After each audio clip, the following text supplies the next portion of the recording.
Ako lang ba yung super productive sa gabi? Or kayo din? Tinapos lang ako kanina na baka kakailanganin ko sa mga susunod na buwan. And it's currently 10:48 p.m. Parang gusto kong kumain.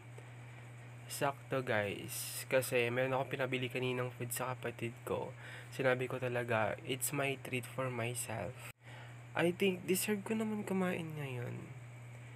Na-share ko ba sa inyo or na-mention ko na ba sa inyo na nag-workout na ako? Like, nag-workout na ako before pero ayun, parang bumalik lang ako. Alam yung praying na mas ma-maintain ko pa yung pagiging active ko sa pag-workout. Medyo na-stress ako kanina sa ginawa ko. May pimples na ako dito, lumabas ka agad. Hoy, ang OA, hindi naman ganun. Meron ako pinabili kaninang Big Bite hotdog sa kapatid ko sa 7-Eleven. And i-reheat natin siya para mas masarap siya. Kaya magmumukbang na naman tayo ngayong gabi. Nakakapagod. Look at my face. Palaki na siya ng palaki. Tara na nga. Okay, so andito yung food ko. Andito pa yung bracelet ko na nabili ko lang lately. Super cute nito. I have here my Big Bite snack. Iriinit na lang natin siya. Pagka-open ko tong hotdog, ba't siya may ganto? Like, parang kinagatan siya, guys. Parang alam ko na kung sinong salarin. Tingnan nyo. Or baka naman mamaya may dagang kumagat. Wag naman sana. Anyway, i-reheat na natin to. I'm gonna get this Milo na din para kahit papaano. Oh, ano ba yan? I'm gonna get this Milo na din para kahit papaano ay mayroon tayong panulak.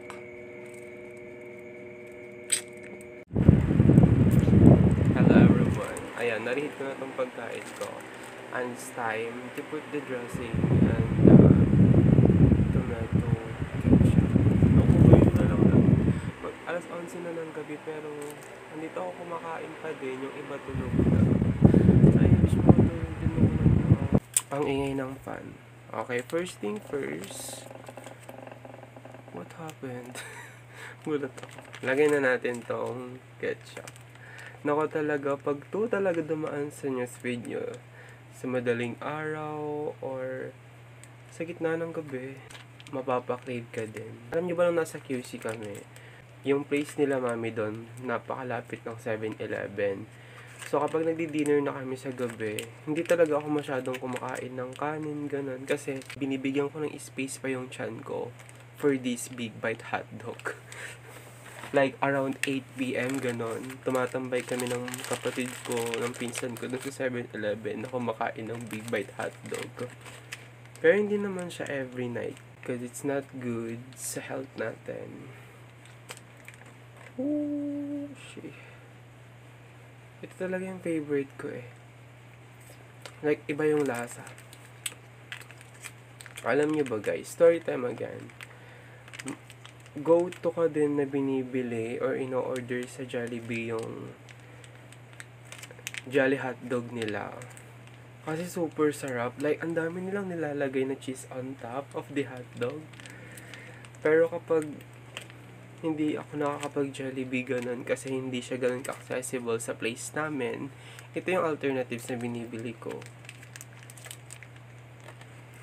Anyway, let's just eat. Huwag na natin hintayin mag-alas 12 bago tayo patulog. Tumigas na din yung tinapay, so di ko alam kung mas masarap ba yung matigas or yung soft.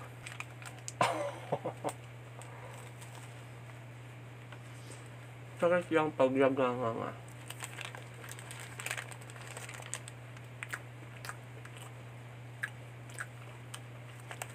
Sarap.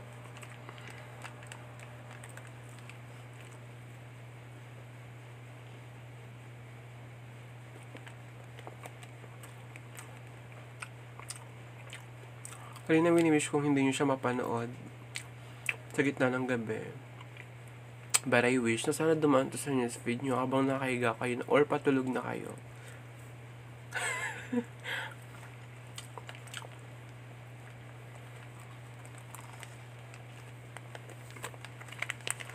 harap.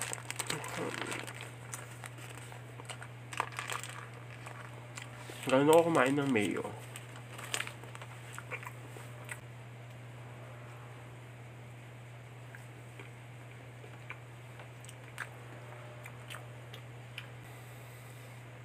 Okay, so last bite guys.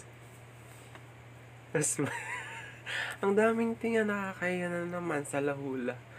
Last bite.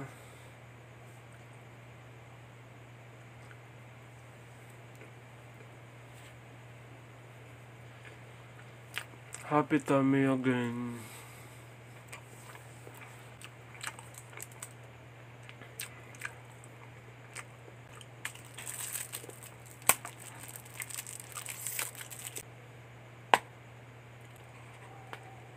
Satisfying ba yan? Satisfy ba kayo doon?